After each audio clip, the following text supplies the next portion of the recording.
What is generics? If you are interested to see the same video in English, link is in the video description. तो इस video में हम समझने वाले हैं कि जेनेरिक्स क्या है, लेकिन इससे पहले आपको ये समझना होगा कि अरे क्या है, अरे लिस्ट क्या है, वैल्यू टाइप क्या होता है, रेफरेंस टाइप क्या होता है, बॉक्सिंग अनबॉक्सिंग क्या है। अगर ये 5 चीज़ों का कंसेप्ट आपको क्लियर है, परफॉर्मेंस इश्यू क्या होता है, स्टैक से हिप में जंप होना और हिप से स्टैक में, जब तक ये कंसेप्ट क्लियर नहीं होता आपको जेनेरिक्स इन डिटेल्स में क्लियर नहीं हो पाएगा। तो मैं अर्ज कर रही हूँ वीडियो डिस्क्रिप्शन में इन पांचों वीडियो के लिंक है। 2 से 4 मिनट का वीडियो से सारे देख लीजिए, उसके बाद ही ये वीडियो दिखेगा तो आपको और डिटेल में पता चल जाएगा। अभी देखिए ये मेरा एक प्रोग्राम करके क्लास है। इस प्रोग्राम क्लास के बाहर मैंने एक और क्लास बना के रखा है, जैसे कि मैं यहाँ पर इसको नाम देती हूँ स्टूडेंट। मैंने अपने क्लास का, अगर क्लास कैसे बनाते हैं वो उसका कंसेप्ट अगर नहीं आता है तो वो डिस्क्रिप्शन में लिखिए आप कमेंट में, तो मैं उसकी सीरीज भी स्टार्ट कर दूंगी। लेकिन यहाँ पर सबसे पहले देखिए कि मैंने अपने क्लास को बनाया पब्लिक, उसके अंदर मैंने पब्लिक इंटीजर करके मेथड बना दी है। यहाँ पर एडिशन हो रहा है दोनों का। तो मैं सबसे पहले क्या करूँगा, अपने एक स्टूडेंट नाम के क्लास का मैं क्या बनाने जा रही हूँ, ऑब्जेक्ट बनाने जा रही हूँ। और ये मेरा सी शार्प में ऑब्जेक्ट डिक्लेरेशन कुछ इस तरीके से हो रहा है। और देखिए ये मेरा जो मेथड है इंटीजर, वो रिटर्न टाइप इंटीजर कर रहा है। तो मैंने यहाँ पर क्या कर लिया, इंटीजर जेड, क्योंकि वैल्यू रिटर्न हो रही है तो हमें कोई ना कोई वेरिएबल को असाइन करनी होगी वैल्यू। तो कैलकुलेट करके ले लिया मैंने, 2 और 3 यहाँ पर पास कर लिया इंटीजर। तो क्या होगा कि जो 2 है वो एक्सेप्ट करेगा ए, और जो 3 है वो एक्सेप्ट करेगा बी। और फिर उसके बाद हमें क्या कर देना है, जो वैल्यू रिटर्न हो रही है उस वैल्यू को मुझे यहाँ कहीं कंसोल में प्रिंट कराना है। तो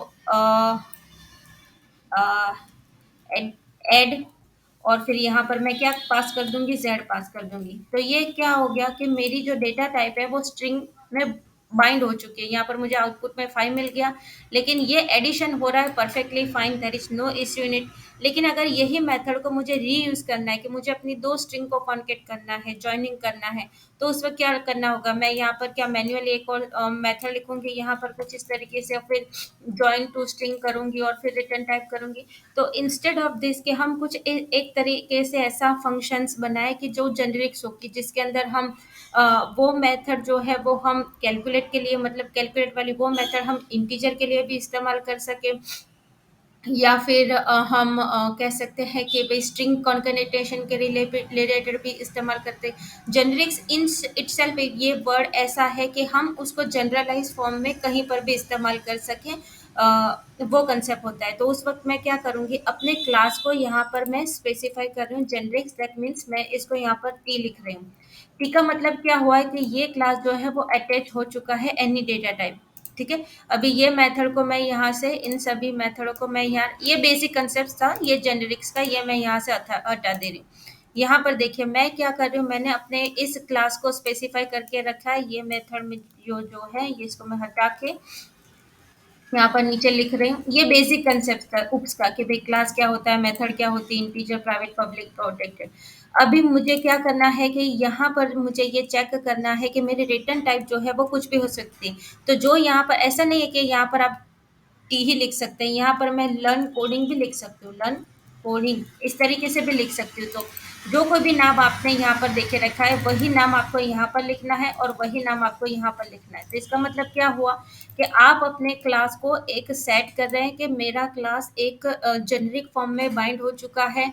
इसका मतलब कि जिस तरीके से मैं अपने मेन में से, यहाँ ये जो मेरी मेन मेथड है, यहाँ से मैं जिस तरीके से मैं वैल्यू पास करूँगी, इंटीजर होगी या स्ट्रिंग होगी, उसके बेसिस पर ये ए और बी जो है वो अकॉर्डिंगली वर्क करेंगे। ठीक है, अभी मुझे यहाँ पर क्या करना है, मुझे यहाँ पर अपना रिटर्न टाइप जो है वो भी किस तरीके से देना है। मुझे रिटर्न टाइप भी फिक्स नहीं है कि भाई मेरा रिटर्न टाइप किस तरीके से होगा, तो मैंने उसको भी क्या दे दिया, लर्न कोडिंग दे दिया है। ठीक है, अभी यहाँ पर आके मैं क्या कर रही हूँ, अभी आपको एक और क्वेश्चन जनरेट होगा कि व्हाट इज डायनेमिक्स, क्या है, किस तरीके से इस्तेमाल होता है। तो उसके रिलेटेड जो हमारे जो इश्यूज है, मतलब कि क्वेश्चन एंड आंसर जो है वो हम बाद में देख लेंगे। यहाँ पर सबसे पहले मैं क्या करने जा रही हूँ, यहाँ पर ये ए और बी की वैल्यू जो है वो मैं एक वेरिएबल को असाइन ले रही हूँ, जैसे कि एक्स इज इक्वल टू, मैं ए को उसकी वैल्यू असाइन दे रही हूँ। उसी तरीके से डायनेमिक, और यहाँ पर मैंने वाई ले लिया, और यहाँ से फिर मैं क्या कर रही हूँ, बी की वैल्यू जो है वो यहाँ पर क्या कहते हैं एक्स को असाइन कर लिए। अभी यहाँ पर आप एक्स और वाई के रिलेटेड यहाँ पर जो कोई भी ऑपरेशंस करना चाहते हैं वो कर सकते हैं। लेट्स से यहाँ पर मैं लिख रही हूँ रिटर्न एक्स प्लस वाई, ठीक है। और यहाँ पर मैंने उस चीज़ को कर दिया, तो क्या हुआ यहाँ पर मेरे रिटर्न टाइप, जब भी मैं अपने स्टूडेंट नाम के क्लास को कहीं कर भी यहाँ पर अपनी मेन मेथड में इस्तेमाल करूँगी with the use of A calculate, तो जिस तरीके से आप उसके अंदर डेटा टाइप पास करेंगे उसके बेसिस पर वो बिहेवियर अपना स्टार्ट कर देगा।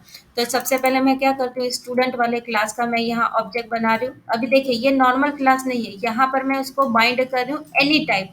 तो यहाँ पर मुझे मैन्युअली लिखना पड़ेगा स्टूडेंट, अभी मैं किस टाइप का बनाना चाहती हूँ, अपनी इस क्लास को इंटीजर बनाना चाहती हूँ, ठीक है।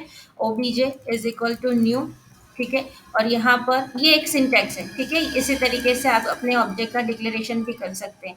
अभी मैं यहाँ पर integer z is equal to again OBJ dot, अभी देखिए यहाँ पर जैसे मैं कैलकुलेट मेथड ले रही हूँ, तो यहाँ पर देखिए ये वाला जो इंटेलिजेंस में ये देखिए यहाँ पर क्या दिखा रहा है, इंटीजर ए इंटीजर बी, मतलब अब ये ए और ये बी जो है, क्योंकि हमने यहाँ पर जब ऑब्जेक्ट डिक्लेरेशन किया तब मैंने कह दिया था कि ये इंटीजर टाइप का है, तो अब ये जो मेरी मेथड है वो मुझे यहाँ पर क्या दिखाई दे रही है, देखिए कैलकुलेट मेथड में मुझे यहाँ पर क्या शो कर रहा है, इंटीजर। अब ये स्ट्रांगली टाइप हो गया, सो बेस्ड ऑन रिक्वायरमेंट वो इंटीजर या स्ट्रॉन्ग के बेसिस पे डिस्प्ले करेगा। तो यहाँ पर मैंने लिखा 2 and 4। अभी मैं यहाँ पर इस चीज़ को कंसोल डॉट राइट लाइन में कर दूंगी, डिस्प्ले कराऊंगी जेड की वैल्यू, तो वो क्या करेगा, डिस्प्ले करेगा परफेक्टली फाइन, ठीक है। तो चलिए अब अपनी एप्लीकेशन को रन करते हैं और देखते हैं कि मुझे 6 आउटपुट में मिलता है या नहीं। तो मुझे आउटपुट में यहाँ पर 6 मिल चुका है। अभी सोचिए कि मैं उसी तरीके से इन दोनों को स्ट्रिंग में इस्तेमाल करना चाहती हूँ, तो मैंने फिर से क्या किया, यहाँ पर स्टूडेंट नाम का ऑब्जेक्ट बनाया, सॉरी क्लास का,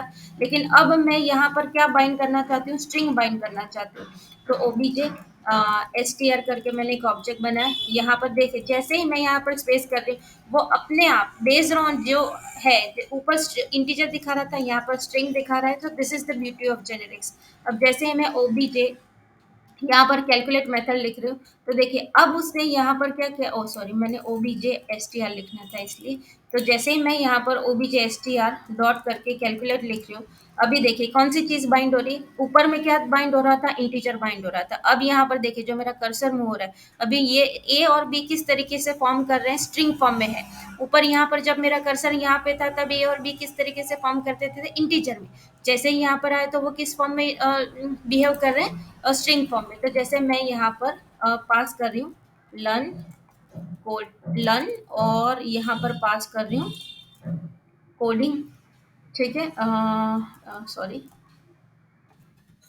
ठीक है।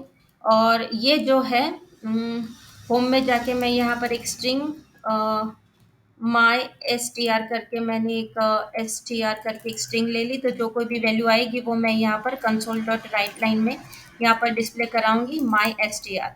तो क्या होगा यहाँ पर जब ये जो चीज़ है जॉइंट स्ट्रिंग, तो अभी देखिए कैलकुलेट मेथड जो है वो तो कॉमन ही रही है, लेकिन रिटर्न टाइप जो है उसके बेसिस पर अब क्या होगा, मुझे दो आउटपुट देंगे, यहाँ पर 4 + 6 दिखाई देगा और यहाँ पर मुझे क्या देखा, दूसरी वाली जो लाइन होगी उसमें मुझे क्या दिखाई देगा, जॉइन स्ट्रिंग और लर्न एंड कोडिंग, वो चीज़ मुझे यहाँ पर शो करेंगे। मैं यहाँ पर एक स्पेस दे देती हूँ। अब मैं फिर से अपनी एप्लीकेशन को यहाँ पर रन करने की कोशिश करी, तो देखिए ऊपर जो है वो एड 6 आ गया था और नीचे लर्न जॉइन स्ट्रिंग में उसने मुझे क्या किया, लर्न एंड कोडिंग। तो ये जेनेरिक्स की बेसिक डेफिनेशन है।